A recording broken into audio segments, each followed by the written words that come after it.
Hello and welcome to this stock analysis update for Rockhopper Exploration.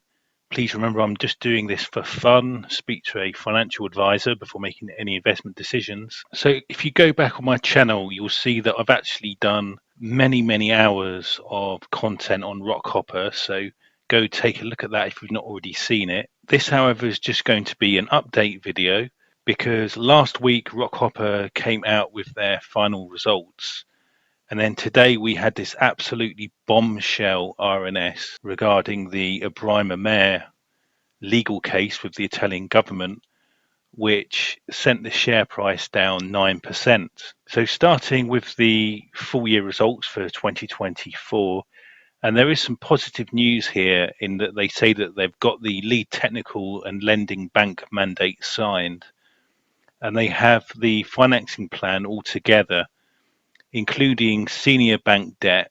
And I understand that they've got one main lender who are going to also bring together some other lenders. And so in terms of the project plan, this was the kind of final step before the final investment decision.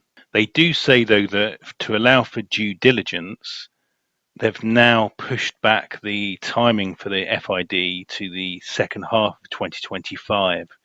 So we've slipped a quarter, which probably isn't all that unexpected. And I guess generally that's a positive bit of information that it really does look like it's either going to happen or it's not going to happen by the end of this year. So looking at the full year numbers, and they obviously have a big other income, and obviously Rockhopper don't make any money from selling oil at the moment, but they have this big other income number of $82 million. Now, this is actually going to be problematic because the RNS today is that they've basically not had that award, but actually it was insured. And I'll go into that a bit later. But it appears that they've counted their chickens before they've hatched. They've actually already received 51 million of this already, and it is insured. So, but I think they're going to have to pare back some of that number. Now, 51 million of this they've received already in the upfront payment because they monetized the Abrima Mayor Award. But that still leaves, maybe 25 million that's going to have to be kind of deducted because it turns out they're not going to get that after all, even though they kind of suggest that here. And you see that here in their current assets. We note that this is actually a smaller number than the 82 up here. So presumably this is money that they have actually received, whereas for some reason the other income here includes stuff they haven't received yet, which is all very odd. You see here a breakdown of it, and it does include tranche 2 proceeds. So apparently through IFRS 9 they did the right thing, but it's obviously kind of a bit of a accounting quirk. In terms of their long-term assets, it's mostly their exploration and evaluation assets, obviously in the long term, and they do have plenty of cash here. So looking at their expenditure, obviously they just did a deal to get rid of their Italian assets, and so their admin expenses have dropped here by $1 million. So obviously this 30 million tax that relates to Abrima Mayor monetization, so that will drop to nothing moving on. So they've actually got a really quite a small cash burn now.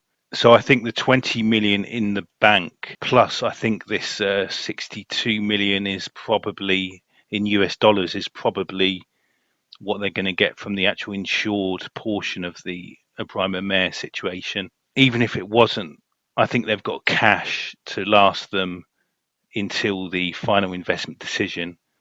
And all of what this stock's all about is, are they going to get the FID or not?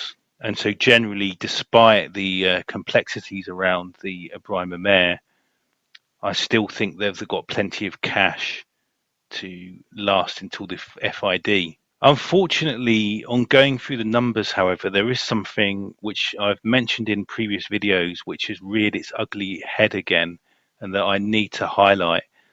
And that's this tax payable of 43 million. So when they did the farm out to Harbour Energy back in 2012, they incurred this 43 million tax liability, which they have to pay on first oil, to my understanding. However, in 2022, it seems based on a letter from a tax advisor, Rockhopper decided that they weren't going to have to pay it, and so they took it out of their books as a liability. And if you go back to my earlier videos, I definitely remember mentioning this as a bit of a poison pill, I called it. So they assumed this tax let off, but then right now, just when everything seemed to be going well, they've brought it up again, and they're saying that they don't think they have to pay it. The Falkland Islands government think they still do have to pay it. And they actually say in the full year 24 annual report, the sentence, the group has continued discussions with FIG to resolve differences regarding any outstanding tax liability arising from the tax settlement deed, and recognise that the arrangements make the project financing for Sea Line significantly more difficult.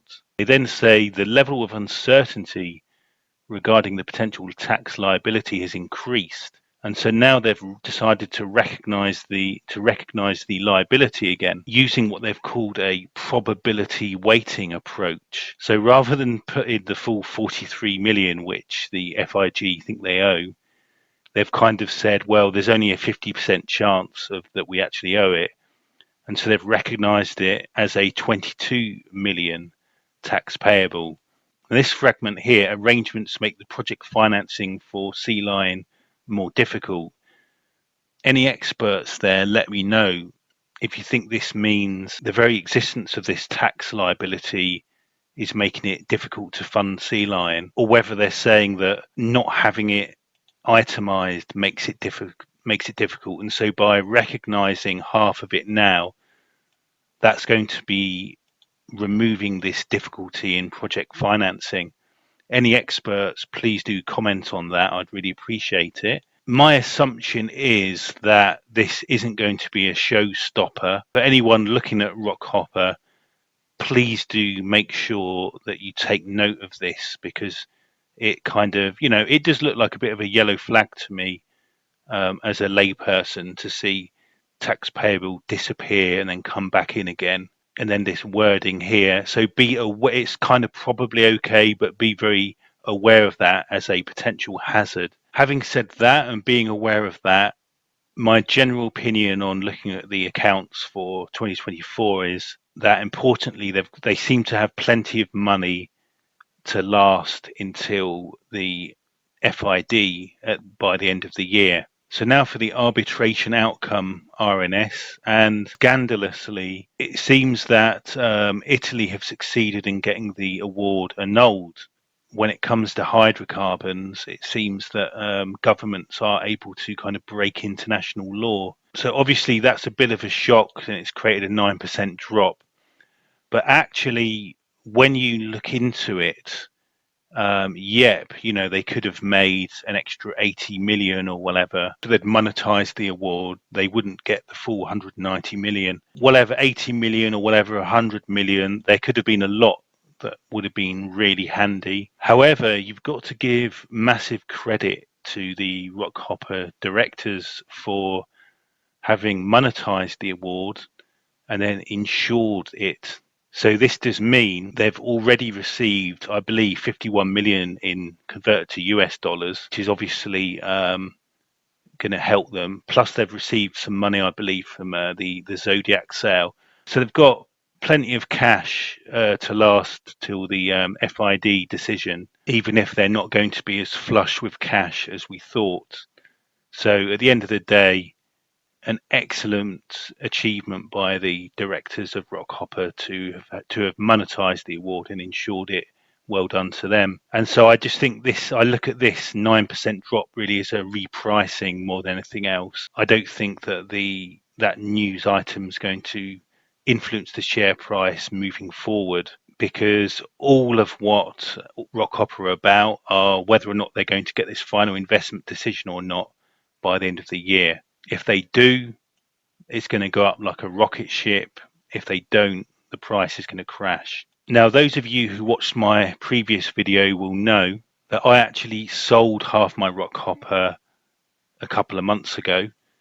So I did this because it was fantastic gains for me anyway, and I decided that I would just cash in what would be like if the price went to zero now, I've 2x'd on my original investment. So I'm very happy anyway. And then I lose out on half the gains, but I'm quite happy to do that because I've done well already. And now it's kind of great fun to me to kind of watch what happens. Either the FID happens, I'm going to make even more money, or the FID doesn't happen, but then I'll be glad that I took some of the risk off the table. So good luck to everyone. One way or the other, we should reach the end of the Rockhopper roller coaster by the end of this year. I do videos like this one just for fun as a hobby. It's for entertainment purposes only. Always consult a qualified financial advisor before making any investment decision.